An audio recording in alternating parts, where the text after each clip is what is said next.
Hello everyone, and welcome back to the channel. I'm sorry guys that I haven't been posting a lot lately, but today we are doing a special video. Yes! Yeah, the plane we have in front of us is, yes, the Max. Yes, we have the 737 Max with us right now. So yeah, we're gonna talk about. It wasn't Alaska. So the airline we're flying right now. It wasn't Alaska that had the crashes with the Max, but we are sort of going to. I'm gonna show you guys how it happened. So, essentially, let's go outside the plane. So part of it is this little black thing. I don't know if you guys can see it. It's right up above the landing gear. What's a better view? It's like straight. Okay, wait. Trying to get up. I'm just gonna use my marker. It's right there. That thing right there is the part of the problem. That was the AOA sensor. Now this is the Max 7, so or the Max 8, and that's why it has a little bit of smaller double winglets, but that is okay. So we're gonna go ahead and hop in. So the whole problem started with MCAS, which is a maneuvering system that essentially, when that angle of attack sensor that I just showed you guys detects that the plane is, stalling, like if it's going straight up, MCAS will automatically move the. Oh, I just realized this is weird. They didn't put the bubble winglets on, or the bubble things on the backs of the engines for noise reduction. I don't think they modeled this Max right, but and those are really small double winglets. Like that kind of looks like a variation of the 900. But oh well. Yeah. But anyways, so this MCAS essentially would push the plane down from a stall to level flight.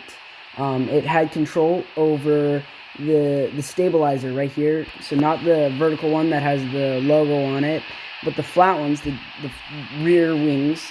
It did not have control over the backs of those rear wings, so it did not have control over the ailerons, but it had control of the fronts, which is the stabilizer itself. So it had control over that. So we're gonna represent what happened. So we're gonna go ahead and lower the flaps to here. Go ahead and do it outside. Or let's go into the cockpit. We're gonna go ahead and do a takeoff.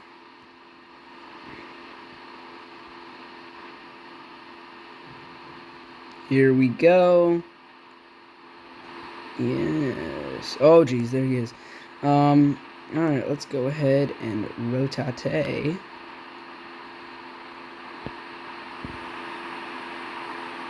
So essentially, the aircraft began to climb, as we are now. The aircraft, was climbing normally.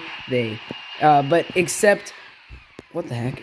Immediately after takeoff, they started getting warnings. They immediately started getting flashing warnings of like the angle of attack, all that stuff, like stall warnings, all of that. They immediately, and this is Lion Air, they continued to climb. They bring, however, the pilots, which I wouldn't say the accidents were caused by pilot error. I wouldn't say that. It was, oh geez, we are overspeeding. Let's go ahead and set a speed. But essentially, I think that immediately when they got those warnings, they should not have put the gear up. Like you could, depending on the situation, but they should have turned right around to the airport, landed right then and there. That's what you're supposed to do. But they bring the gear up and continue climbing. MCAS, and then later, after about here, we're going to take the autopilot off. Essentially, oh, they did not start turning like that. What happened was the MCAS thought they were in a stall, and it pushed the plane down. Okay, it's trying to take over. The pilots tried to pull up, however, they couldn't. They even switched off the vertical stabilizer, but they could not pull on the automatic trim. They were going straight down.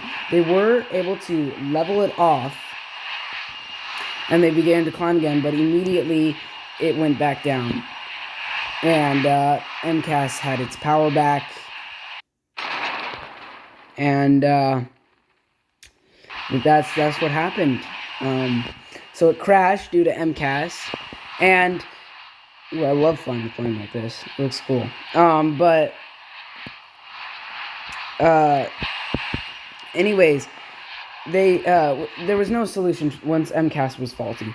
But the problem ended up being that Boeing and a former pilot of Alaska Airlines, yeah, that is pretty crazy. In fact, a former pilot of Alaska Airlines, completely unrelated to, like, the Alaska Airlines was completely unrelated to any of the crashes, but a former pilot, of the Alaska Airlines, former pilot, Mark Faulkner, so you can look that up, he essentially started lying to the FAA, telling them that MCAS was not going to be a big deal. So essentially, Boeing was going to pay Southwest and other carriers $1 million for every pilot that they had to train for the new 737. So they were trying to make sure that no training would be required. Ooh, I like doing some flips like this. No training would be required. That's essentially what they were hoping for. And that was the goal. But MCAS, so they said MCAS was not a large part of anything. It wasn't a big deal. So he lied, Boeing and Mark Faulkner lied to the FAA. And no pilot training. So no pilots knew that there was MCAS on these planes. And that's probably why those pilots brought the gear up and continued to fly, thinking that, it's just a little faulty AOA sensor. Because that's what it really was down to on these two crashes. Down to a little faulty AOA sensor. And MCAS. But the causes... And then if they had known that MCAS was a part of the plane and what it did and how much power it had... they would have essentially known that immediately when they got those AOA sensor, warnings that something was wrong, the plane thought it was in a stall or not, they would have turned around and gone back to the airport knowing that MCAS could engage in any moment. And they would have also turned off the motors to the horizontal stabilizer. They would have turned off those power to the stabilizers, which definitely would have helped, and they would have been fine, because once you turn that power off, it takes the weapon away from MCAS, and then they're good. But yeah, that's basically what happened. So anyways, they crashed. Nobody survived in both of these crashes, and Boeing's solution to this was simply the AOA sensor had the power to trigger MCAS, but what they didn't do right was they allowed MCAS to be triggered. So there's two AOA sensors, one on each side, and they allowed MCAS to be triggered by just one. But with two, both AOA sensors have to detect. They have to be able to detect a stall, And there's also a couple other systems like limiting a little bit more power of the MCAS, along with, I think there's a warning that says MCAS. I think they already had that, but it would have said MCAS in the cockpit. But it'll let them know MCAS is on, and if they don't want it on, they can switch it off, or something. That would be my opinion. You should do if MCAS, and there should also be is the plane slowing down? That should also be put into account. Is the plane slowing down as it would in a stall? They should put that into account. But anyways, it's all safe now. There hasn't been any more crashes. It's been reapproved. It's not grounded anymore. It's more safe now than any other plane out there currently. It's incredibly safe. So don't worry. In fact, that's why this is such a big deal, because two plane crashes. It's just it's so serious because you never really hear about plane crashes like that, You might hear about plane crashes, but they're usually not people die or many people die. So, yeah, guys. Thank you guys for watching this video. I'm going to do a quick barrel roll. This looks like a Spirit Airlines or a Ryanair flight right here. Very nice right there. Okay, and thank you guys for watching. Comment, like, and subscribe, and I will see you guys in the next one.